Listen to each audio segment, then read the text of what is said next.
So you were an exchange student in the U.S.? Yeah. When you got back here in school, what did you notice that you felt relieved about? No more multiple choice exams. No multiple choice exams here? Or very few of them, if any. Really? All of my exams in the US. How do you answer the question right if it isn't listed as one of the 4 choices? You write your answer. You have to know it, actually. Yeah. You actually have to know it. Yeah. How many languages do you speak?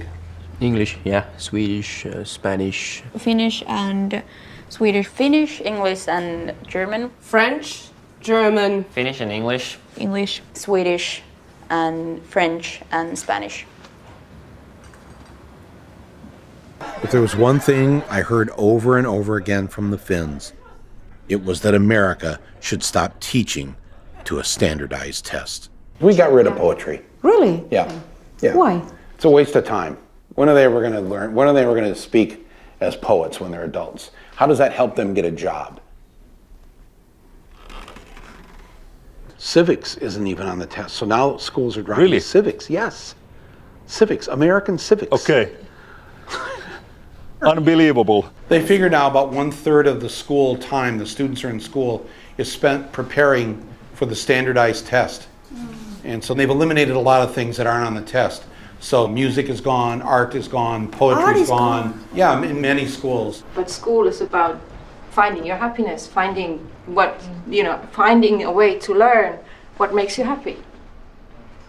No, we are teaching them. We're teaching them how to flunk a test, and then a bunch of schools fail the test, and those schools are turned into charter schools, and then somebody makes a lot of money. And when I came to Finland, a lot of my teaching is based on what the kids want and what they see for their future. So it doesn't feel so false to say you can really be whatever you want to be when you grow up, because they're making it happen already. They already have such power. Get rid of those standardized tests. National testing. The standardized tests. Standardized testings. What you are teaching your students is to do well on those tests, and you're not really teaching them anything. Children need to be baking, they should be singing, they should be doing art and going on nature walks and doing all these things, because there's this very short time that they're allowed to be children.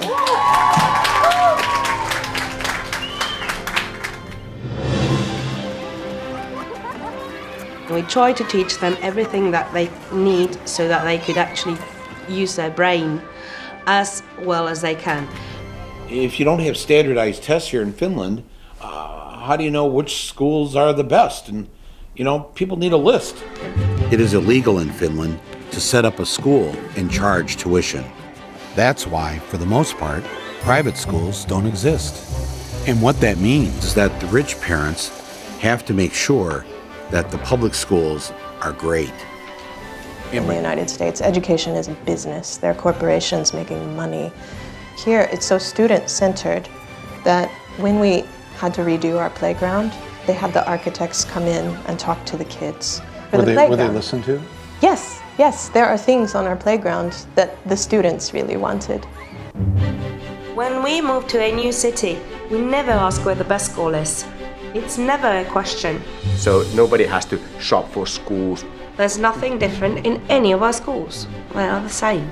And by making the rich kids go to school with everyone else, they grow up with those other kids as friends. And when they become wealthy adults, they have to think twice before they screw them over.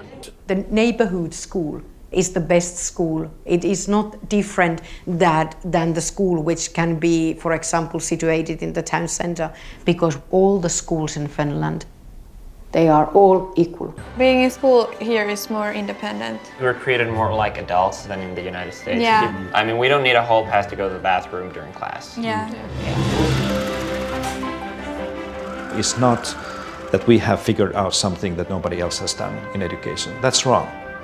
Many of these things that have made Finland perform well in education are initially American ideas. When I started doing teacher training practice back in the US, I was in these certain neighborhoods teaching these kids and telling them, you can be anything you want to be when you grow up. This is kind of a lie. You're concerned with their happiness. Oh yeah, What the hell do you teach? I teach math.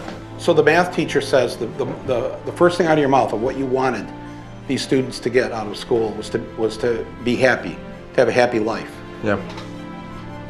When do they have their time to play and socialize with their friends?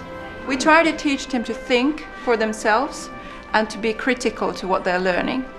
We try to teach them to be happy person, to be respect others and respect yourself.